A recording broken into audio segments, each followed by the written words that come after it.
Good morning, everyone. We welcome you to our Sunday morning roundtable discussion with the subject of God, the only cause and creator. We are recording today from the Plainfield Christian Science Church Independent, Plainfield, New Jersey, in the United States of America. And thank you all so much for joining us.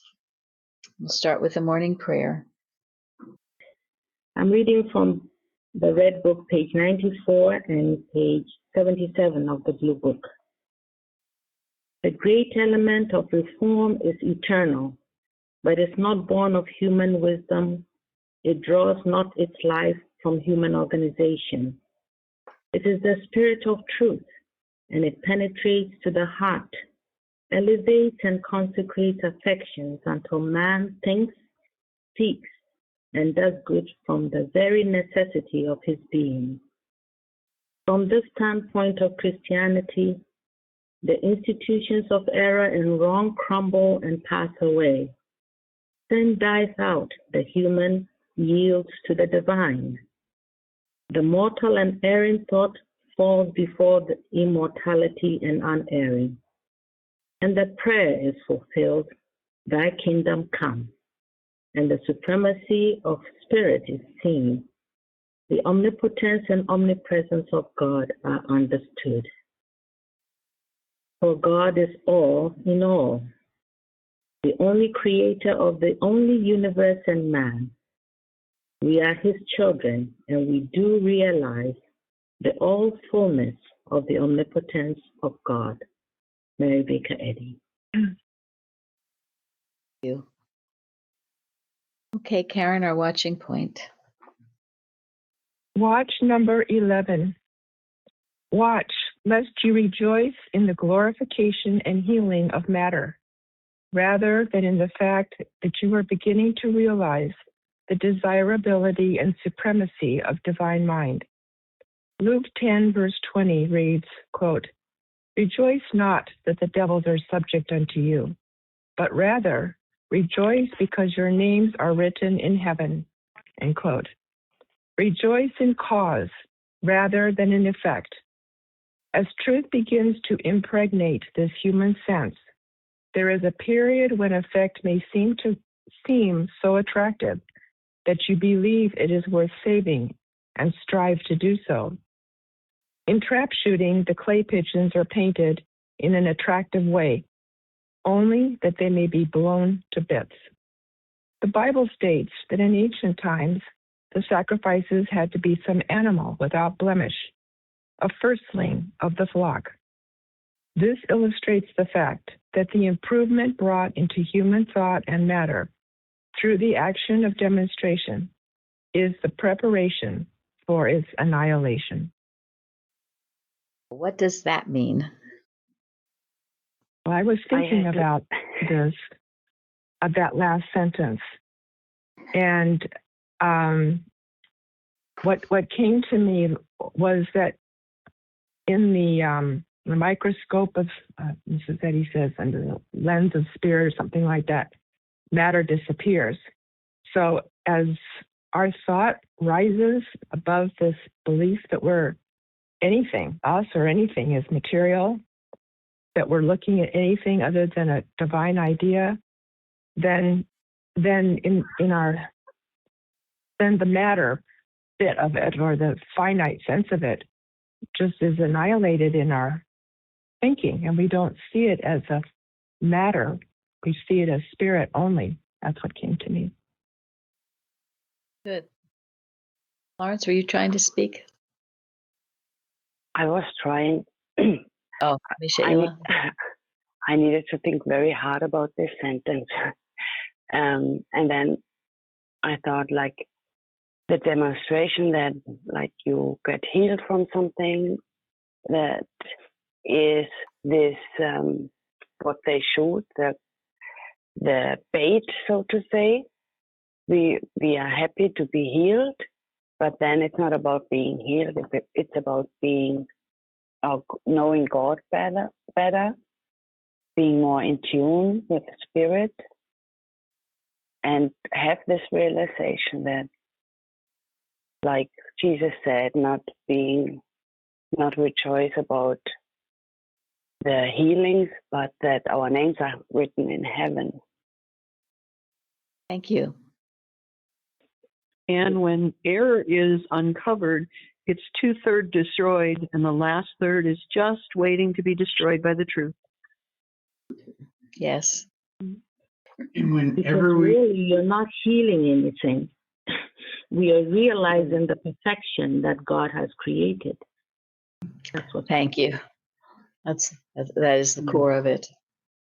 and when we demonstrate and then commit that demonstration to God to bless, it just shows that we are His, and that the effect is not as important as the source. You know, that it was God, God's was directing. So we may have riches, but if we use those riches to just get more riches, it's really hurts us. But if it puts us in a position to be able to bless His children who are trying to learn of Him, then it's giving it back to God. Thank you. These are all good Yes, and answers. it occurred. Sorry. Who's trying to speak? This is Lenny. I was thinking of the scientific statement of being. It's all is infinite mind and its infinite manifestation. It's not all is infinite, really good matter. And Jesus didn't stop with the resurrection. The resurrection was a step. The ascension was the culmination. Thank you. Good. Who else was speaking? It was me, and I was just Elizabeth, and I was just thinking that a great prayer then, in reference to what Florence said, is, Father, show me what is real, because we're not looking to change anything. We're just looking to perceive things differently and as they really are, and get out of the mesmerism of believing that there's a healing that is needed. When God made everything perfect and we can see it. Thank you. Yes. Yep. We're never trying to change anything, only to see and acknowledge what is there already. And it is always spiritual. And it's always a matter of getting closer to the Father, learning more about Him. That's the important thing. Not the effects so much. The effects come, but because right thought does manifest itself. But it's always God and seeing what He's already done. And if we know that and keep it there on that point, that's the real science. Otherwise, you become obsessed with this healing of matter or healing of some situation. You just get obsessed with it, and it becomes bigger to you than God. You've got to have this healing. This isn't right. This thing here, this thing there. You just get obsessed. If I don't get it, then it proves that God doesn't exist. Yes, and I'm just gonna take God my doesn't marbles, love me. take my marbles and go, be mad at God and leave Christian Science or other things that people do. And this is what I say: you're using the science for what you want, your will. You want this outcome, and by damned if you don't get it, you're going to be miserable. So, well, good luck with that. It's You also will. from the wrong standpoint, isn't it? Because then you're saying God made a mistake somewhere, or God was away from His perfection that He sustains and maintains. And so Yes. it's from the wrong standpoint, I feel. Yes, thank you. It's always something out of focus. You bring it back into focus. You hold on to the right picture. No, that's the truth of it. And don't let it go. Anyone else on that? All right. Well, I think, Nancy, we'll start with you. You submitted something that's a good basis of cause and creator. Thank you. I found a really good article on our website, One Primal Cause, from the Christian Science Journal of May 22 by Duncan Sinclair. So I just took a few little excerpts, but I would recommend it highly for everyone to read. As soon as one commences the study of Christian Science, He is carried straight to the beginning of things. He is not asked to contemplate the latest electronic theory of matter or to speculate on its possible relationship to the material senses. Neither is he asked to follow the speculations of the various philosophical schools from or before Plato to the revolutionary teachings of Einstein. Rather, he is brought at once face to face with the facts of real being, face to face with the primal cause of all reality, presented with statements of absolute truth relating thereto. In other words, those who enter upon the study of Christian Science begin to learn the truth about divine principle, which is at once the circumference and the center of being. And Mrs. Eddy writes in Science and Health on page 207, there is but one primal cause.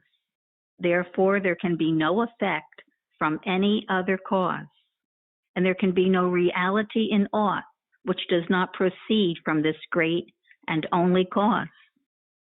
Does evil or disease proceed from the one perfect primal cause? Impossible. Then evil or disease can have no reality.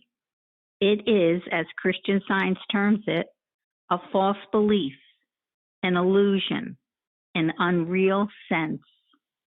The very fact that evil or disease can be healed or destroyed is proof of its unreality. For surely, that only can be real in the absolute sense, which is indestructible. I love that last sentence. Thank you. Yes. Yeah. And that goes back to the watching point. So, so thank you for that. The one primal cause. There's only one cause. Therefore, there can only be an effect from that primal cause. No other effect can occur, really. And if it seems to, it's an illusion. It's a mirage. It's not the truth. Couldn't be the truth. So, any more comments? And that's the truth. That was our watch. That's the truth. Yeah, I thought it was very beautiful last night, our watch message from Miscellany, where Mrs. Eddy says, you worship no distant deity, nor talk of unknown love. The silent prayers of our churches, resounding through the dim corridors of time, go forth in waves of sound, a diapason of heartbeats, vibrating from one pulpit to another and from one heart to another, till truth and love, commingling in one righteous prayer, shall encircle and cement the human race. Very powerful. This is what our church is doing, and continues to do. And this week I received something from Bob, our friend in Colorado, hopefully someday from New Jersey. But he writes an encouraging story for Plainfield Watchers. It's from East Germany, and it's after the fall of the Berlin Wall. An East German lady testified that she had prayed every day for 10 years before the wall finally fell. She said that the wall fell in a moment, but that fall was not the work of a moment. Rather, it was the work of all the moments leading up to the moment of the fall.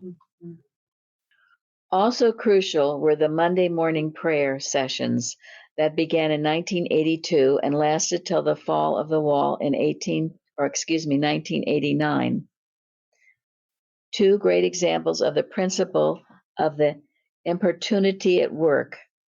And then he says the Monday morning prayer sessions were the work of a local church in Leipzig. Now, of course, we were working, our church, all through that time, and knowing Mrs. Evans' watch at that time, because God is omnipotent, omniscient, omnipresent, good. There is no such thing as animal magnetism calling itself. And we went through a list of things, but one of those things was communism. Any ism that would try to control people and take away individual rights is animal magnetism, calling itself that. And in handling it impersonally like that, it has great power. But the point, and the beautiful point that is made here, you think your work is ineffective because you don't see these instantaneous results. It is not. It is an accumulation. It builds one on the other. And it's true working for yourself, working on any kind of a problem. People get discouraged. Well, I've been working for 3 weeks and nothing's happened. Well, that's a flash in the pan when we're here for eternity. And so perhaps just when you're about to make a victory, you give up. That's why Winston Churchill said, never, never give in. Never, never, never. Jeremy Never give up. Never give up. Jeremy got me a mug with that on it. Don't give up. You keep applying. You keep working. You don't know how close you are to the victory. It's an accumulation of prayers. And everybody says the same thing. Never give up. Yes. Never give up. And Mary, I love that you brought up the impersonalization of it, because the same when we're working on a problem of what we consider our own, our problem, our sickness, our disease, our whatever, we're personalizing it. And it's actually very comforting to realize it's not my problem. It has nothing to do with me. It's just error speaking and trying to call itself my problem. Absolutely. And it can. Yes, thank you. No, it is not your problem. It's mortal mind suggesting itself and wanting you to believe it and be part of the so-called problem. And if you reject it and see it is not your thought and handle it impersonally, whatever belief you seem to be dealing with at the moment, it's an attack, whether it's on health, whether it's on relationships, marriages, other things. I remember Mrs. Evans telling us many times that when we work on something, it's healing it for the world. And who knows who's receptive to it. Could be people in Australia. Yes. As what happened with Imogene. It's healing it for the world. Most definitely. And a problem will not come to you until you are ready to deal with it. The answer is always there. Yeah, it's true. Beautiful thought. If you have the problem, that means you've got the means to overcome the problem. And that's why it comes to you. Mm-hmm. Yeah. To use your science, to get going with it, to grow in it. And not just for yourself, as Carol said. When you successfully and correctly handle a problem, no matter what kind of problem it seems to be, if it's in your experience, if you handle it correctly, you're handling it for the world. Yeah. So don't say my blood pressure, my sugar, yes. Doesn't make any sense. No, make sure you don't say it's my this or my that. You're personalizing it, the error. It's not yours. It is. You do not own Satan. It is aggressive mental suggestion coming to you for life. And you give it the life it has by thinking about it, dwelling on it, worrying about it, fearing it, talking about it, whatever. But again, it's certainly not ignoring it, as we talked about last week on handling animal magnetism. And in the responsive reading, it talks about having my expectation is from him. Your expectation being from God. This is a huge point. One that Mrs. Evans talked to me about very beginning when I came to church, especially, if you've had a lot of practitioners or you think Christian Science help and nothing has ever happened in the way of healing, you if you're not careful, you don't expect to be healed. You have a negative expectation. You just don't think it's going to happen. Deep down inside, you just don't. And that has to be rooted out and gotten rid of. Your expectation is from God. It's not from any other source. Therefore, it can't help but work, right? But along with that, Mrs. Eddy also says in the lesson, our proportionate admission of the claims of good or of evil determines the harmony of our existence, our health, our longevity, and our Christianity. How much during the day do you admit to the claims of evil? Or, hopefully so, of good? And it's proportionate. Everything depends on this. So make sure, no matter what you're assailed with, you keep on the right side, on the side of God. But we also say, God, you are my friend. You tell me what to do. Not that we let ourselves continue with this mixture of dualism of trying to tell God what to do. Thank you. Yes. I often say, people come to me with a to-do list, literally. I want this, I want that, and pray that this happens and pray that that happens. Excuse me. Where's God in any of that? You don't pray for that. You pray that you're in submission to Him. His will be done. It's what He wants, what He wants for your life. It's all good. But this isn't a to-do list to God.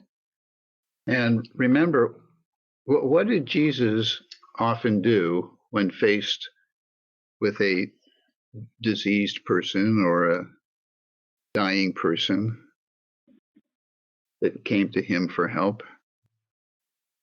Thank God. Didn't he look up? He looked up to God. He looked up and thanked God. Yes. He thanked God before the picture changed. This is the discipline that is Christian Science. I mean, it's a challenge, no kidding. Yeah, he acknowledged the healing before it seemed to have appeared. He acknowledged it. He thanked God for it. Because appeared to your physical senses, and in truth, it was there. And Jesus knew that. So we can all thank God that right now, whatever it is that's troubling us is It's an illusion. Yeah. The truth. Yes. It's perfect in God now. And then the beautiful story of Hezekiah. He did right. He did that which was right in the sight of the Lord, according to all that David his father did. He trusted in the Lord God of Israel. He clave to the Lord and departed not from following him, but kept his commandments.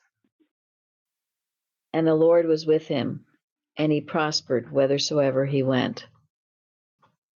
Okay. Ask yourself, does that describe you? Are you doing right in the sight of the Lord? And not because of any other reason than because it is right. It's right to do, to be. Do you trust in God, or are you always worried about some other so-called power is going to interfere with the results you want?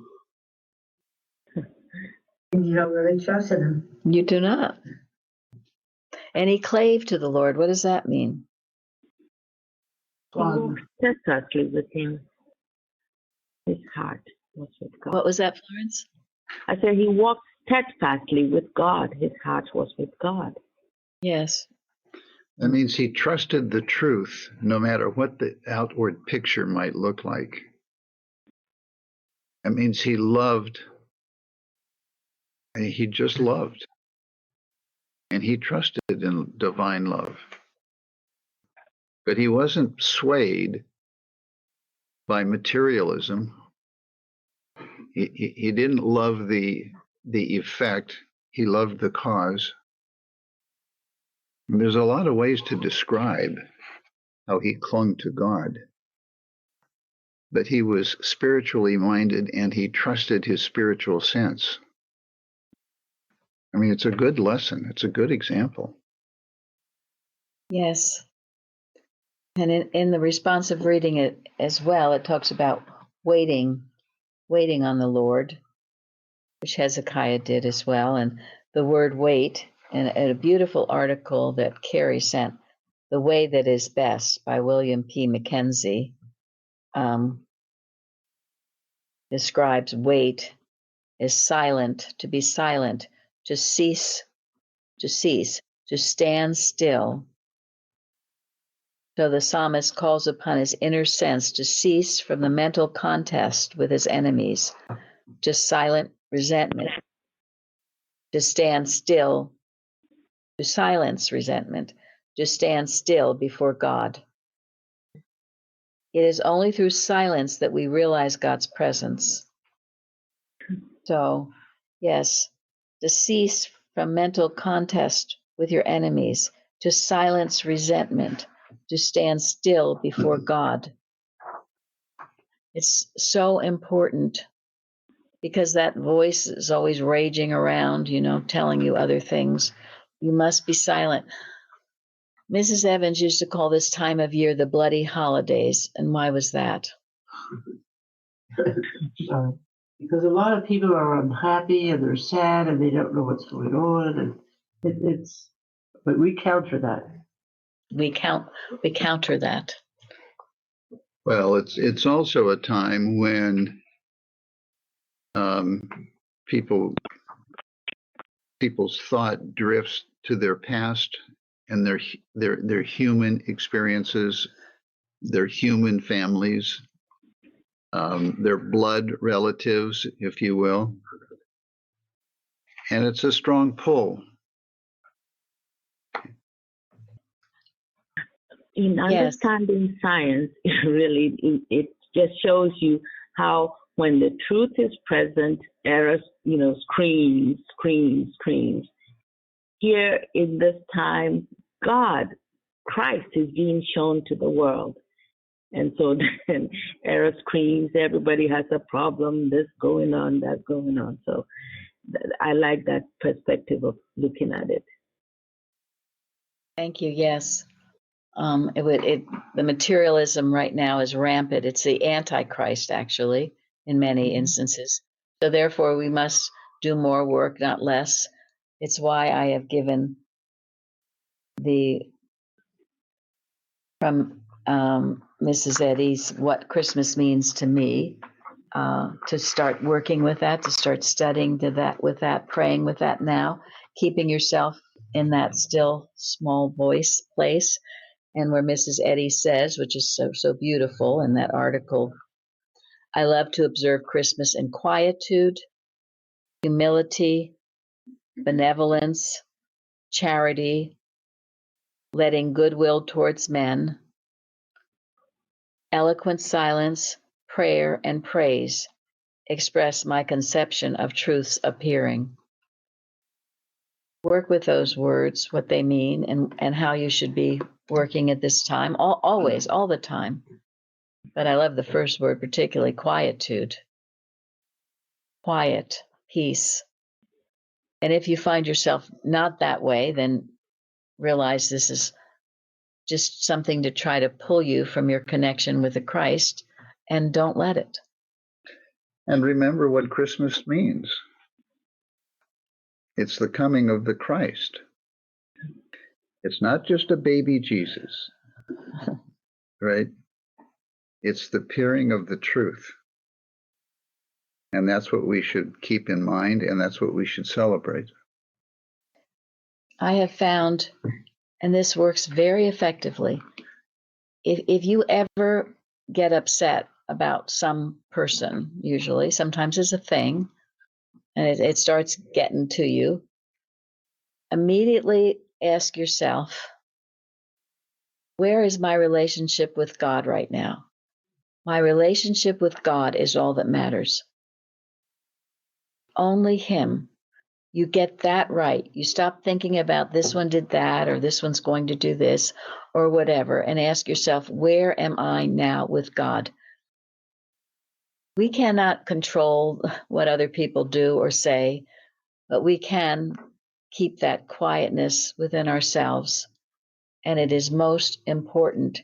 And also that relationship. I feel that this lesson is very much on our relationship with God, which goes with cause and creator.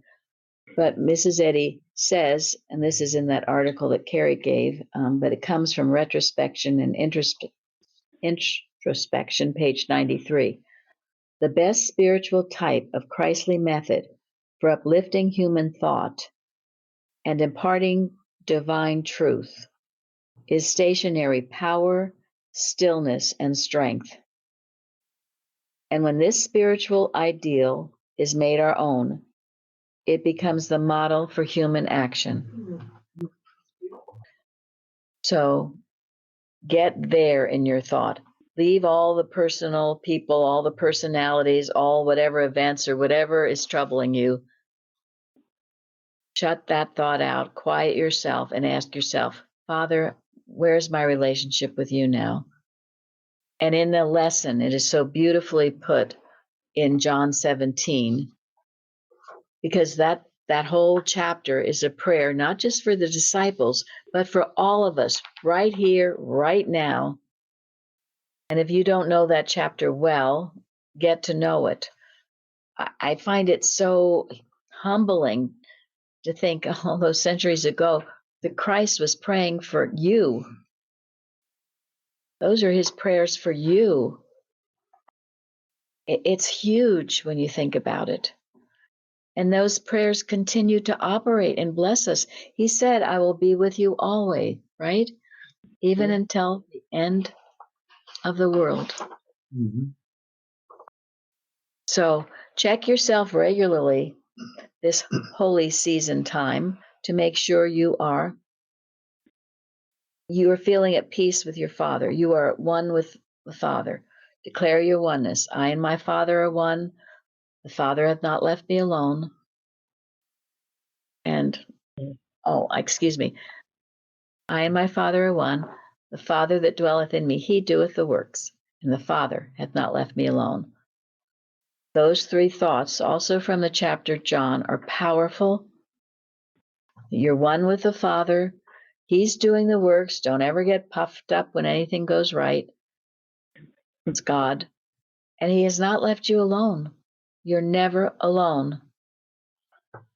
And then this, in 151 of miscellaneous writings, God is our Father and our Mother, our minister, and the great physician. He is man's only real relative on earth and in heaven. David sang, Whom have I in heaven but thee? And there is none upon earth that I desire beside thee. Brother, sister, beloved in the Lord, knowest thou thyself, and art thou acquainted with God? If not, I pray thee, as a Christian Scientist, delay not to make him thy first acquaintance. Don't be worried about all this other stuff. Make him your first acquaintance. Glorious things are spoken of you in his word. Ye are a chosen people, whose God is what? Even all. May mercy and truth go before you. May the lamp of your life continually be full of oil, and you be wedded to the spiritual idea, Christ. Then will you heal and teach and preach on the ascending scale of everlasting life and love. Affectionately yours in Christ, Mary Baker Eddy. So please remember that. He's truly your only real relative on heaven and on earth. He's your physician. He's your all. Make him your all. And if not acquainted with him, get acquainted with him. That should be your main prayer, your main desire in life, not all this other to-do list you want. Because when you do this, everything else works out. It does. And I think along with this week in our Monday movie night, we watched the episode 8, the final episode of season 5. And in the beginning of that episode, I'm talking about The Chosen. Yes, thank you. The Chosen. Jumped into that. is the story of Jesus meeting Thaddeus and how, well, they met, and Jesus approached him and said, do you want to follow me? And Thaddeus said, well, who are you? Why would I want to follow you in the first place? And, he looked at Jesus like he was crazy at first. And then Jesus spoke these words to him, which I will read.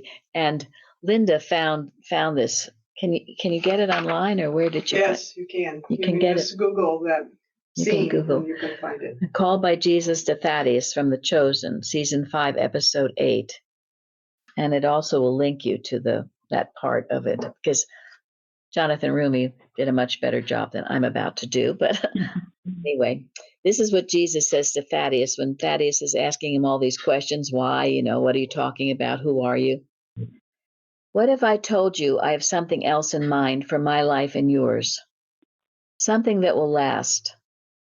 A kingdom not built by hands. A fortress stronger than stone. Would you join me in helping build that? A new kingdom with eternal value? What is the pay, you may ask? There is no pay, at least not in the earthly sense. I'm a rabbi, and I am asking you to follow me.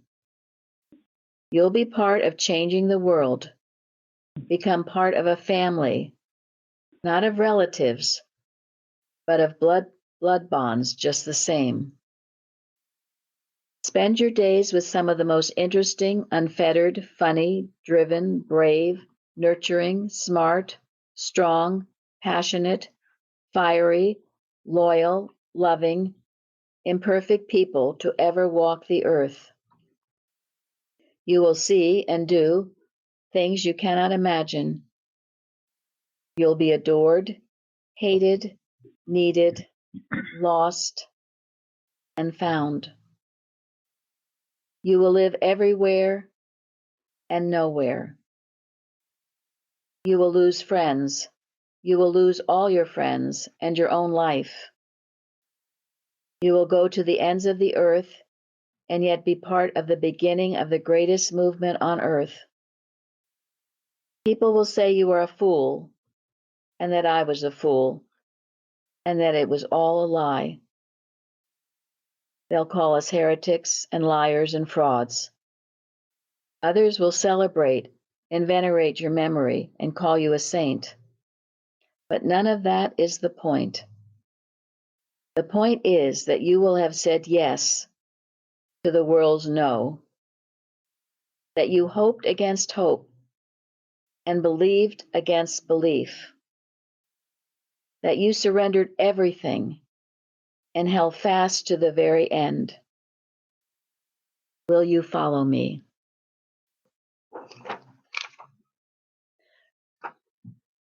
That is the question, my friends. And to what extent and how much? It's powerful, really, and it is true. So, this is what it means truly to be a Christian Scientist. At least we must be doing this to some extent. And it will grow. It grows and grows in us. But people ask, well, where's the healing? Where's this? Where's that? Where is this, my friends? Where is this? I want to see this, okay? Don't ask me about all this other stuff. Tell me about this. What do you love? And we've reached the point. I mean, how many years since Christ Jesus? How many years since Mrs. Eddy? Much has been done, but there's much more to be done. And as was also said, and I think it was The Chosen, what we don't need converts, we need disciples, those who are willing to do this and to put all else aside. Yeah, that was Billy Graham. Was Billy Graham? Oh, thank you. Okay. All right. Now, to get back to the Chosen, yes. To get back to Hezekiah, I thought it was quite wonderful. He is in this terrible mess, isn't he? And he walked with God, as I just read. He did the best he could walking with God, And so in this terrible mess, what does he do? Well, he did more. They delivered the bad news. He went to the temple. He went to God and put it all before God, literally and spiritually. Thank you. He just laid it all out, and he just poured out his self to God. Said, look at this. He put it out in front of the Father. This is my problem. Help me. This took great humility, great submission, And great faith. and great faith. Yes. So I say to you today, whatever is troubling you, whatever the problem is, just lay it all out to God and really admit how helpless you are, because we all are. And we have something that Hezekiah did not have. Mm-hmm. Think about it. You have more than what Hezekiah had. He had humility and he had great faith. But today, we have an inkling of understanding. We have the science before us. We have all of the science. So true. I found this, it was a beautiful article, Spurgeon, Good Advice for Troublous Times. And he writes, God speaking, be not driven from me by affliction, but be driven to me by adversity, excuse me. Come, my people, how sweet the words sound to me. If I had the voice of an angel, I should hardly be able to bring out all their sweetness. Come, my people, come, my people. Come, my people, hasten home, be quick about it. Come, my people, nay, linger nor halt, not through fear, be not paralyzed with apprehension. Come, my people, come to me, come to your God, come to your Father, come to your friend. And then remember how Hezekiah acted when he received that abominable letter from Rabshakeh. He took it and spread it before the Lord. Now do the same with any trouble of yours, present or impending. Come and tell it all to Jesus. You were just going across the road to consult a neighbor, were you? I do not forbid you to do that by and by, but first listen to this electric bell. Come, my people, come, my people. It calls you to God first. Go and tell him all about it. He will patiently hear your story. He will listen without weariness, and he will efficiently help you. Therefore, spread the case before him. And he goes on to say, but when coming to God, consider about him and his case. Have you ever done that? When we consult a counsel, it is because we want to have his judgment upon some difficult point of law. Right? So you ask his judgment. So then don't say, well, I don't want to hear that.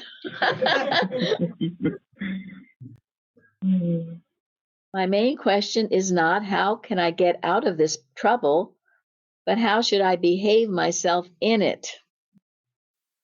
What ought a man of God to do under the trying circumstances which have now come upon me?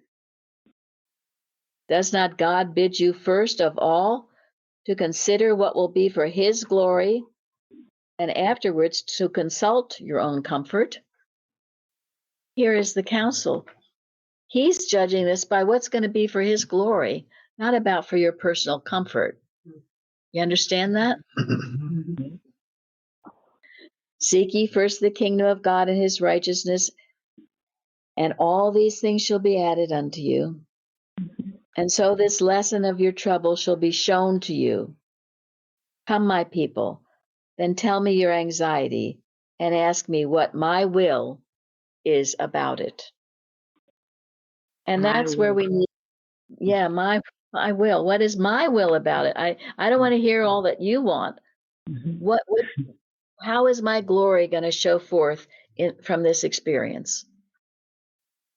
Florence, did you want to? Yeah, well, I was looking at the web when he says, "Come unto me, all ye that labor and are heavy laden, and I will give you rest."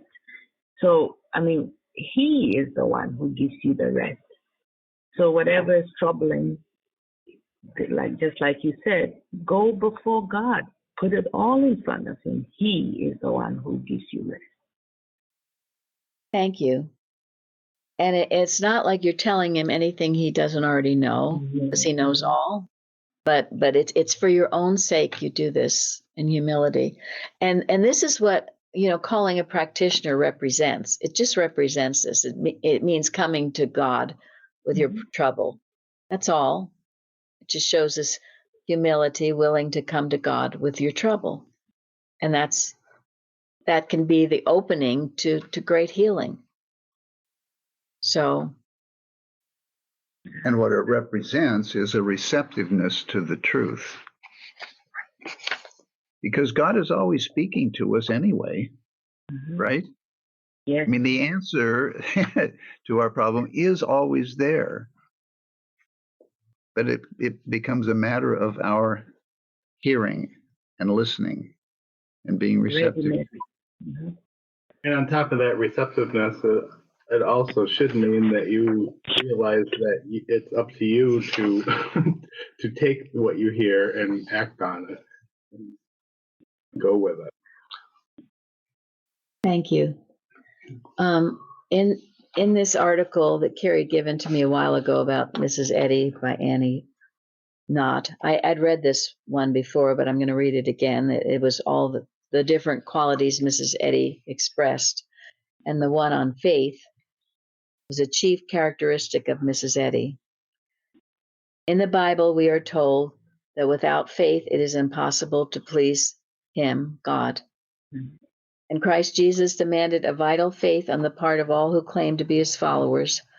Faith in God and in the power of good may be said to be the chief characteristic of Mrs. Eddy's whole career.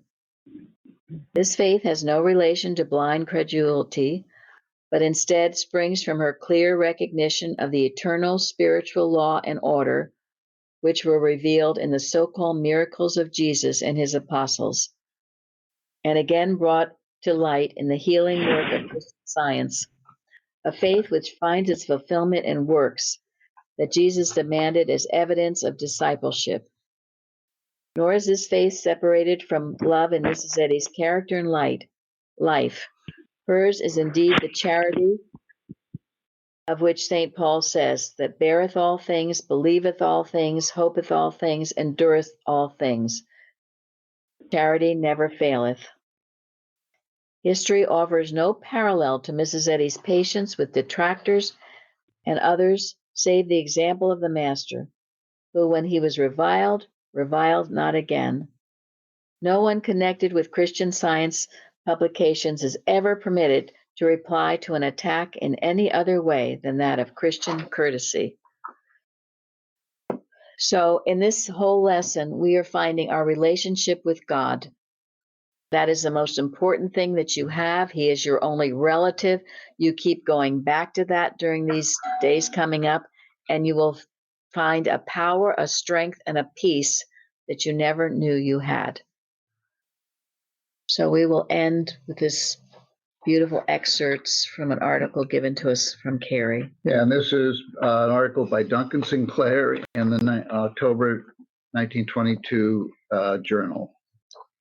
He writes, as soon as thought begins to become spiritualized, the individual commences to understand that man lives under divine protection, maintained and preserved by the Supreme Being, whom men call God.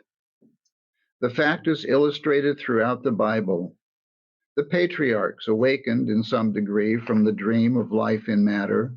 Their thoughts turned to the living and true God, felt divine presence, recognized their relationship to it, and were thereby supported on many an occasion. In the Psalms, where the spiritual life of the Hebrew people is so vividly depicted in its rise and fall, may be read on many a page, utterances testifying to the security some of them felt in the divine presence. Thus, in the 62nd Psalm, it is written, "In God is my salvation and my glory. The rock of my strength and my refuge is in God. Trust in him at all times. Ye people, pour out your heart before him. God is a refuge for us." And does not the 91st Psalm, from the first to the last line, simply pour forth a declaration of reliance on the Lord? The 9th and 10th verses, which may be taken as an example of the trend of the whole psalm, run, "Because thou hast made the Lord, which is my refuge, even the Most High, thy habitation, there shall no evil befall thee, neither shall any plague come nigh thy dwelling." The same is seen when one turns to the New Testament. In the gospel narratives, Christ Jesus is repeatedly found pleading the loving fatherhood of God, illustrating the Father's care for his children in many beautiful and simple similes. Thus, when he was counseling his disciples not to be too careful about earthly things, he said, "Consider the lilies, how they grow. They toil not, they spin not. And yet I say unto you that Solomon in all his glory was not arrayed like one of these." Jesus knew more about God and man's relationship to God than did any other, and his revelation to mankind established the truth that this relationship was so absolute that nothing could possibly interfere with it. Had not God arrayed the lilies in all their simple beauty until they surpassed the splendor of Solomon? And did not his vigilance reach even to the humble sparrow? Men must learn to know God, not merely to believe in him, and to love him. For the Lord preserveth all them that love him. God is love, and the knowledge of God as love shows how intimate and how tender is the relationship between God and man. No words can adequately express this relationship.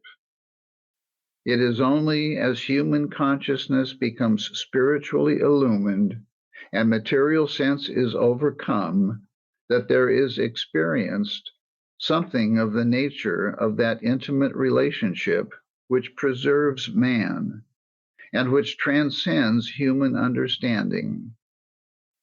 "Fear thou not, for I am with thee. Be not dismayed, for I am thy God. I will strengthen thee. Yea, I will help thee. Yea, I will uphold thee with the right hand of my righteousness." End quote. Thank you all for joining us today. Thank you. Thank you. Thank you. Thank you. Thank you. Thank you.